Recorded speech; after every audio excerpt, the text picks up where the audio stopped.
پھر ایک اس میں جو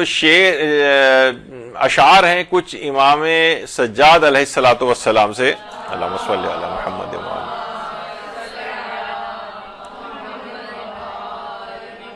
جس میں آخری شعر ہے کہ یفرح ھذا الورى بعیدہم ونحن اعیادنا ماتمنا، کہ امام سجاد نے فرمائے ہماری عیدیں ہی ہمارا ماتم ہے۔ بحار الانوار میں ہماری عیدیں، لوگ اپنی عیدوں کی خوشیوں میں خوش ہیں، خوشی و مسرت میں ہیں، اور ہماری عیدیں ہمارا ماتم ہے۔ اس کے اندر بھی دیکھیے، ابھی تو ہم آگے چل کے اس پہ ڈسکس کریں گے، پہلے چلیں ڈسکس کر لیتے ہیں۔ یہ بھی ایک پوسٹ ہے جو اس طرح سے پھیلائی گئی ہے، ہماری عیدیں ہمارا ماتم ہے۔ اچھا، یہ لکھا ہے امام محمد باقر نے فرمایا، جبکہ یہ چوتھے امام نے کہا ہے، اور نیچے والا کیونکہ ہم اپنا حق غیروں کے پاس دیکھتے ہیں، یہ پانچویں امام کا ہے۔ تو یہ دو چیزیں مکس کر کے، یعنی جو اس قسم کی پوسٹیں بناتا ہے وہ عقل سے یا حدیثوں ان سے بالکل عاری ہوتا ہے، وہ یعنی مکس اپ کر کے کسی کا نام کسی کے ساتھ، کسی کا کسی کے ساتھ، دو چیزوں کو، دو الگ الگ حدیثوں کو جوڑ کے ایک بنا دیا اس نے۔ خیر، تو اچھا، یہ جو روایت ہے کہ ہماری عیدیں ہمارا ماتم، یہ مناقب آل ابی طالب جو علامہ ابن شہر آشوب کی کتاب ہے، یہ اس کی روایت ہے، اور علامہ مجلسی نے بھی بحار الانوار میں اسی ابن شہر آشوب کی کتاب سے نقل کی ہے، یعنی اصل مصدر کتاب کا وہی ایک ہی ہے، مناقب آل ابی طالب۔ اچھا، اس کے اندر بھی علامہ مجلسی نے بھی بہار کے اندر لکھا ہے کہ وَيُرْوِي لَهُ علیہ السلام، ان سے روایت کی گئی ہے۔ اچھا، ایک چیز آپ کی اپنی معلومات کے لحاظ سے ایک اچھی بات یہ ہے کہ جب بھی روایت میں یہ چیزیں آ جائیں، ایک صیغۃ التمریض کہلاتا ہے، صیغہ تمریض، تمریض مرض سے نکلا ہے، یعنی روایت جو ہے یہ اس کی سند میں کمزوری ہے، ضعف ہے، مریض ہے یہ روایت۔ مثلا یہ کب ہوتا ہے؟ یہ روایت کے شروع میں دیکھنا چاہیے کیا ہے۔ مثلا اگر شروع میں آ جائے روبیا یا یوروی، ذکرہ، بلغنا، وردا، جاء، نقلا وغیرہ، اس طرح کے الفاظ اگر روایت میں لکھے ہوں تو اس کا مطلب ہے کہ اس کی سلسلہ سند کمزور ہے،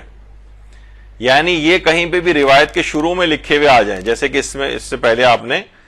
اس کے اندر پڑھا کہ وہ یوروی لہو، روایت کی گئی ہے،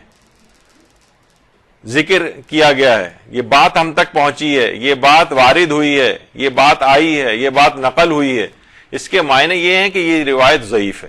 اس کے سلسلہ سند ہی یا تو نہیں ہے، یا سلسلہ سند اتنا کمزور ہے کہ اس کو لکھنے والے نے نقل ہی نہیں کیا ہے۔ اچھا، بعض اوقات علماء یہ بھی کہتے ہیں کہ بعض اوقات سلسلہ سند ٹھیک بھی ہوتا ہے، اور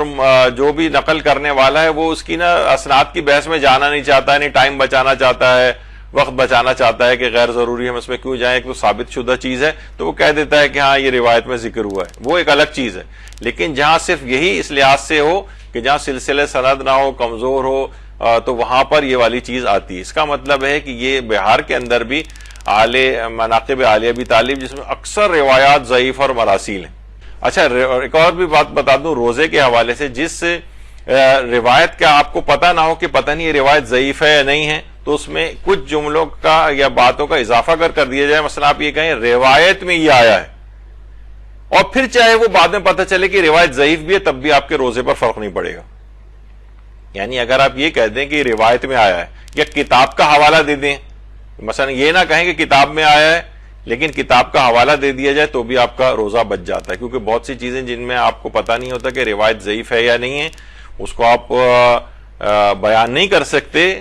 بہت سے علماء جیسے آقا خوئی تھوڑا سا اس میں سختی کے بھی قائل تھے، لیکن آقا سستانی فرماتے ہیں کہ روایت میں اگر اس طرح سے نقل کر دیا جائے، کتاب کا حوالہ دے دیں، عالم کا حوالہ دے دیں، یا رویا کہہ دیں اس سے پہلے، تو وہ پھر آپ کا روزہ بچ جاتا ہے۔ تو بہرحال یہاں پر یہ ہے کہ اس کا مطلب ہے کہ اس روایت پہلے سے یہ ہماری عیدیں ہمارا ماتم ہے، تو یہ جو ہے ہماری عید ماتم، یہ اس لحاظ سے وہی والی بات ہے کہ ہم جب ان کا دیکھتے ہیں، ہم دوسری روایات میں بھی آیا ہے کہ ہمارا حق جو ہے غیروں کے ہاتھ میں چلا گیا ہے،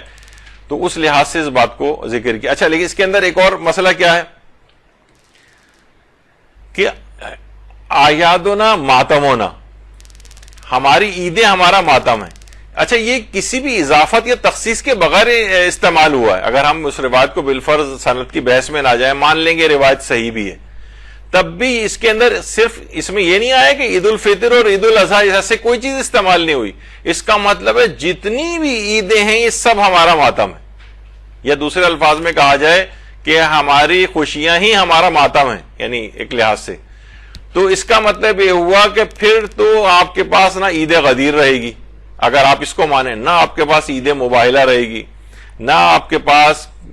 کوئی اور خوشی کے ایام رہیں گے, نہ پھر آپ 13 رجب کو جشن منا سکتے ہیں, نہ 3 شعبان کو منا سکتے ہیں, نہ مثلا 15 شعبان کو منا سکتے ہیں. یعنی آپ کے کوئی خوشی رہے گی ہی نہیں, کیونکہ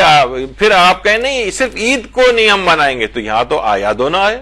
یہاں تو جمع کا صیغہ آیا ہے, اور کوئی تخصیص بھی وارد نہیں ہوئی ہے کہ عید الفطر یا عید الاضحیٰ کی بات ہو رہی ہے. اس کا مطلب یہ ہوا کہ اس میں تمام عیدیں شامل ہو جائیں گے. پھر کوئی سی بھی خوشی کی دن 13 رجب بھی نہیں منا سکتے آپ, یہ جو آپ بڑھ کے نہ عید زہرہ منا سکتے ہیں, نہ عید غدیر منا سکتے ہیں, نہ عید مباہلہ منا سکتے ہیں. عید غدیر کے متعلق خود پیغمبر اکرم سے روایت ہے, اس میں بھی دیکھیں رویان رسول اللہ اللہم صلی علی محمد و آل محمد. امالی شیخ صدوق کی روایت ہے کہ یوم غدیر خمن افضل اعیاد امتی, یعنی عید غدیر کا دن میری امت کی افضل ترین عیدوں میں سے ہے, افضل تمام عیدوں میں سب سے افضل ہے. تو خود پیغمبر اکرم سے روایت یہ آ رہی ہے کہ یہ عیدوں میں سب سے افضل ہے. اس کا مطلب عیدیں پائی جاتی ہیں نا, ورنہ پیغمبر کو نقل کرنا ہی نہیں چاہیے تھی یہ چیز. اور امام سے بھی جو ہے یہ پوچھا تھا کہ یہ جو عید غدیر کے متعلق, تو امام نے کہا تھا ہاں جتنی بھی اور عیدیں ہیں, حتیٰ کہ عید غدیر, یہ جو عید الفطر ہے, عید الاضحیٰ ہے, اس سے بھی زیادہ عظمت اور شرف کی حامل ہے عید غدیر, کیونکہ اس دن کو امیر المومنین کا نسب کیا گیا تھا, ان کو بطور امیر المومنین کے نفاذ ہوا تھا اس چیز کا. تو بہرحال یہ کہ خود امام نے کہا کہ یہ تمام عیدوں میں سب سے زیادہ عظمت اور شرف رکھتی ہے, بلکہ ان عیدوں سے بھی زیادہ شرف رکھتی. تو اس کا مطلب یہ ہو کہ عیدیں ہیں یہ چیزیں. اور چھٹے امام فرماتے ہیں کہ رسول اللہ نے فرمایا تھا کہ یوم, درود بھیجیے اللہم صلی علی محمد و آل محمد,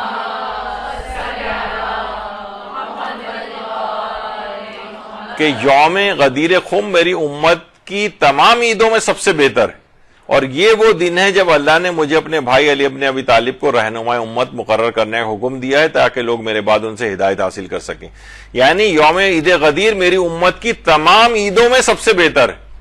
عید قرار دیا ہے نا رسول اللہ نے عید غدیر کو, اور آپ کہہ رہے ہیں کہ چوتھے امام نے مثلا یہ فرمایا کہ تمام عیدیں ہمارا ماتم ہے, تو پھر تو عید غدیر بھی اس کے اندر شامل ہو گئی ہے, کیونکہ اس میں امام نے الگ سے کچھ نہیں کہا اور بالکل جمع کا صیغہ استعمال ہوا ہے. اور یہ ہمیشہ سے مسلمانوں تک کے اندر, یہ صرف شیعوں کی نہیں تھی, بلکہ البیرونی نے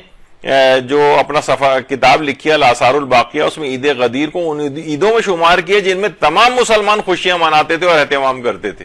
یہ بعد میں جب تعصبات بہت بڑھتے چلے گئے اور بہت یہ والی نوبت آ گئی جو آج کل نظر آتی, اس میں پھر عام مسلمانوں نے یا جو فساد انگیز جو علماء تھے دیگر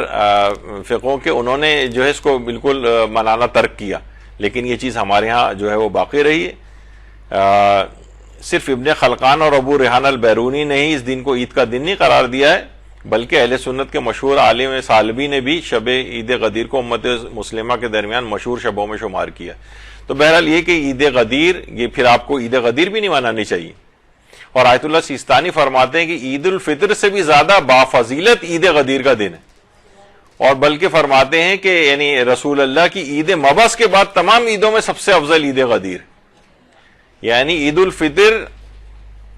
سے زیادہ بافضیلت عید غدیر ہے. لیکن عید مبعث کے بعد اکثر جب یہ چیز ہم پیش کرتے ہیں تو لوگ کہتے ہیں نہیں عید مبعث سے بھی زیادہ عید غدیر افضل ہے, جبکہ ایسا نہیں. رسول اللہ کا مبعوث برسالت ہونا یہ بھی بہت بڑی عیدوں میں سے ہے, اور اس عید کے بعد سب سے بڑی عید جو ہے عید غدیر کو قرار دیا گیا ہے.